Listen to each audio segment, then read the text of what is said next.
accelerate the wheel of Dhamma, subscribe the channel and press the bell icon. Rohan और नागसेन मिलते हैं और किस तरह से जो नागसेन है वो रोहण जो भिक्षु था उनको प्रश्न करता है कि आप सिर को क्यों मुंडाते हैं और काषाय वस्त्र क्यों पहनते हैं, उसके बारे में इससे पहले की कड़ी में हम समझे थे। आज की कड़ी में हम जानते हैं कि नागसेन प्रबज्या लेता है, नागसेन का अपराध और उसके लिए दंड कर्म क्या होता है। उसके बाद एक उपासिका महाउपासिका को नागसेन का उपदेश देता है और सोतापति फल को प्राप्त करता है। नागसेन को जो अस्सगुत था जो भिक्षु वो पाटलिपुत्र भेजता है, आयुष्मान धर्म रक्षित के और अरहंत पद की प्राप्ति करता है। इन सब बातों को आज छोटी सी कड़ी में हम जानेंगे।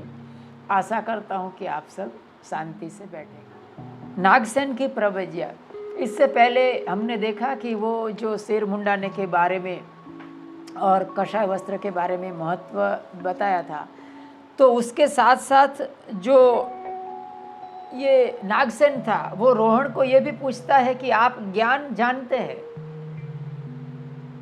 तो रोहण जो भिक्षु था वो ज्ञान, जो नागसेन था उनको ये बताता है कि मैं मंत्र जानता हूँ, एक ऐसा मंत्र जानता हूँ कोई जो तुमको सब ज्ञान देगा और तुमको जीवन मुक्त बनाएगा। फिर शर्त ये रखता है रोहण भिक्षु कि इसके लिए तुम्हें प्रबज्या लेना पड़ेगा। तो प्रबज्या लेने के लिए जो नागसेन है वो अपने माता पिता के पास जाता है और कहता है कि मुझे, अगर मैं प्रबज्या लेता हूँ तो मुझे ये जो रोहण भिक्षु है बनते हैं वो मुझे मंत्र देने वाले हैं। तो उसको माता पिता को लगता है कि ये तो सिर्फ मंत्र तक रहेगा, बाकी वो वापस आ जाएगा, तो वो अनुमति दे देते हैं। माता पिता की अनुमति लेकर नागसेन रोहण जो कि भिक्षु था, हम उससे पहले के कड़ी में जाना कि रोहण कौन था और उसका अस्सगुत कौन था वो हम समझे थे। अगर छोटे से शब्दों में बता दूं कि अस्सगुत था वो एक ऐसा भिक्षु था अरहंत जो एक संघ को बुलाता है, और जो मिलिंद था वो एड़ा टेढ़ा प्रश्न करता रहता है सबको। तो अस्सगुत सबको ये बताता है कि ये जो टेढ़ा मेढ़ा प्रश्न करता है, मिथ्या प्रश्न करके सबको तंग करता है, तो ऐसा कौन है जो इधर आकर हम ये इसको मिलिंद को हरा सके। तो उसके लिए उसको तावतीस देवलोक में जाना पड़ता है। तावतीस देवलोक में जाकर वो महासेन नाम का एक देवपुत्र होता है। महासेन नाम का देवपुत्र नागसेन के रूप में जन्म लेता है, बराबर। और जो रोहण था वो अस्सगुत जो भिक्षु था उनका शिष्य भिक्षु था। वो रोहण को वो दंड करता है क्योंकि रोहण ने गलती की थी। तो उसको कहता है कि तुम्हें नागसेन के घर पर 7 साल और 10 महीने तक सतत भिक्षाटन करना पड़ेगा। उधर भिक्षा में उनको कुछ भी मिलता नहीं है 7 साल और 10 महीने तक। अंत में वो जो उनका पिता था सोनुत्तर नागसेन का, वो भिक्षु के प्रति वो उसको करुणा जागती है और उनको भिक्षा में दान देता है। फिर जो नागसेन था वो ये रोहण भिक्षु उनके घर में भिक्षाटन करके उनसे प्रभावित करता है। फिर वो नागसेन, ये आज की कड़ी जो है अभी कि मंत्र देने की लालच में नागसेन है वो रोहण के पास जाकर दीक्षा लेता है, प्रबज्या ग्रहण करता है। प्रबज्या लेने के बाद जो रोहण था भिक्षु, उनको लगता है कि उनको मैं पहले अभिधर्म की दीक्षा दूं कि पहले मैं उनको मंत्र दूं, ऐसा सोचता है। तो पहले उनको लगता है कि मैं उसको अभिधर्म का ज्ञान देता हूँ। इस तरह जो रोहण था उसको अभिधर्म, मानी भगवान बुद्ध के 3 पिटक है, उसमें से विनय पिटक, सुत्त पिटक और अभिधम्म पिटक, उसको अभिधर्म कहा गया। तो पहले रोहण भिक्षु उसको अभिधम्म का ज्ञान देता है।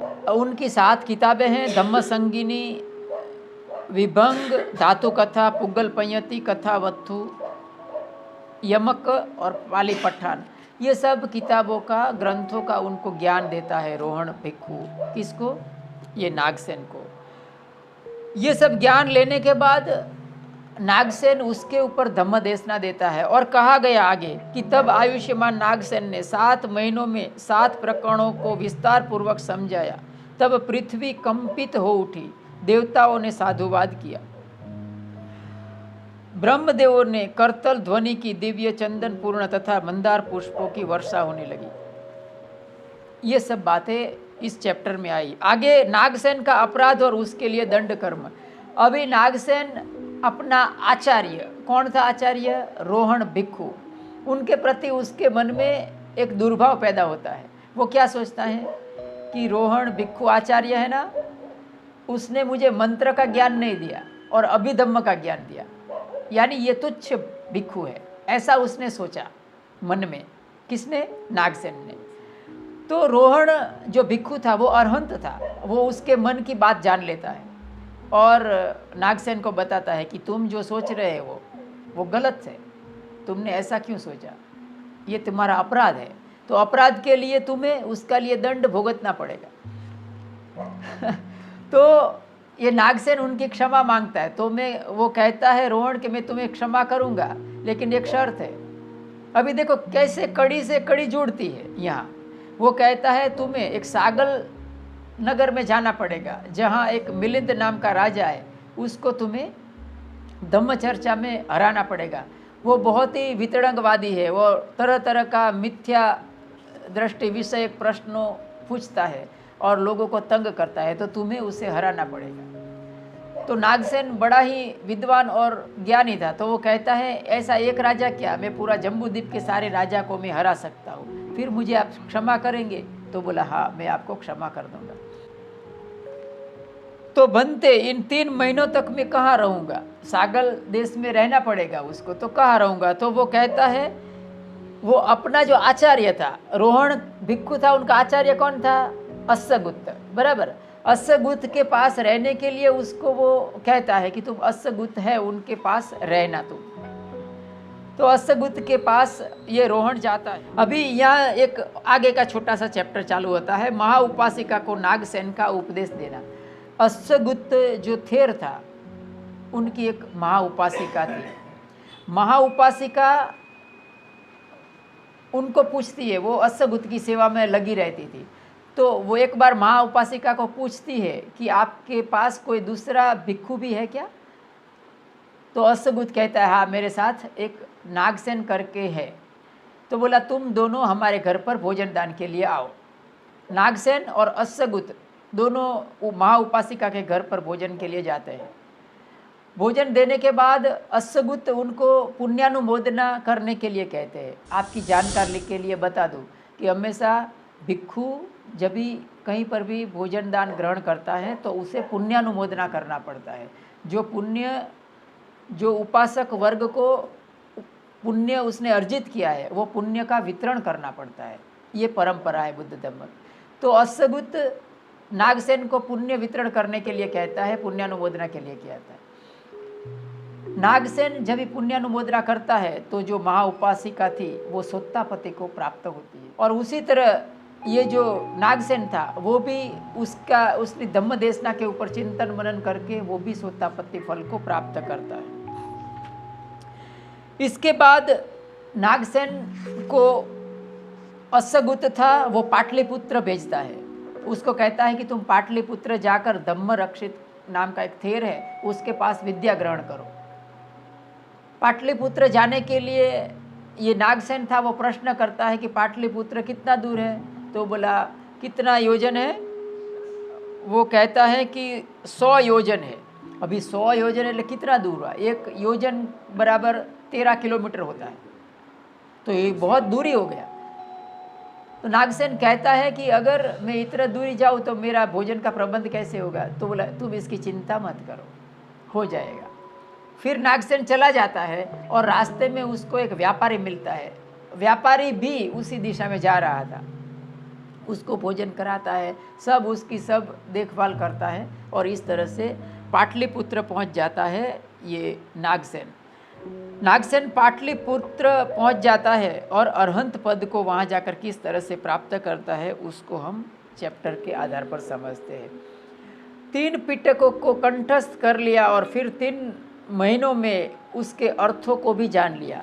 नागसेन ने 3 जो अभिधम्म तो था ही, लेकिन उसके अलावा जो त्रिपिटक है उसको कंठस्थ भी कर लिया, उसका व्याख्या जान ली, उसका अर्थ भी जान लिया।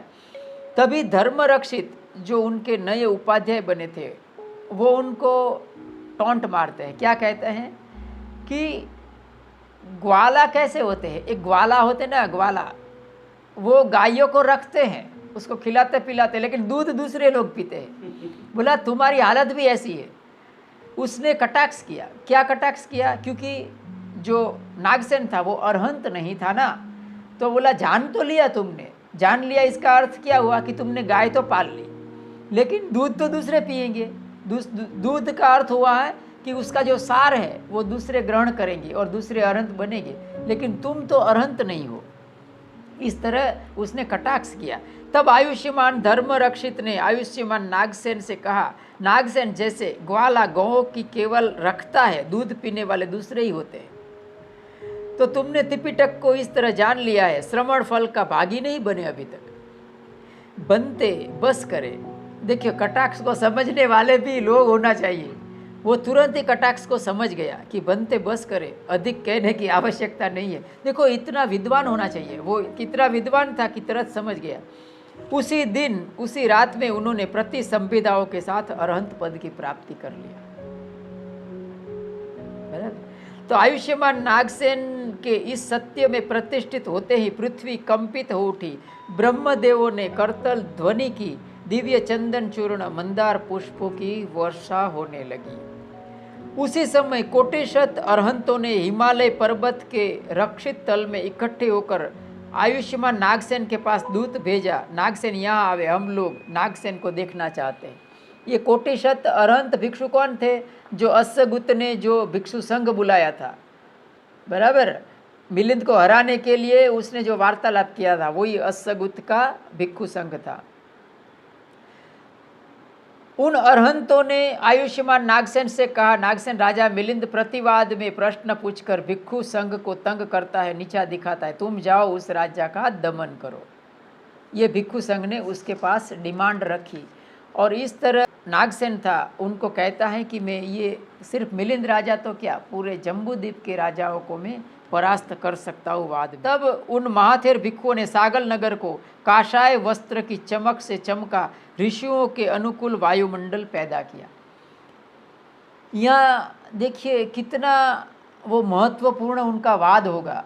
मिलिंद राजा कितना प्रभावशाली होगा कि उसको हराने के लिए इतनी मशक्कत करते थे लोग। तो इस पर से ये साबित होता है कि मिलिंद और नागसेन दोनों एक दूसरे से कितने चढ़ियाते होंगे, इससे ये बात साबित होता है। तो आज के दिन इतना ही रखते हैं। आप सबने मेरी बात को बहुत गंभीरता से सुना। आप सबका धन्यवाद। सबका मंगल हो, सबका मंगल हो, सबके जीवन में सुख शांति आए। आप सबका जीवन धन धान्य To accelerate the wheel of Dhamma, subscribe the channel and press the bell icon.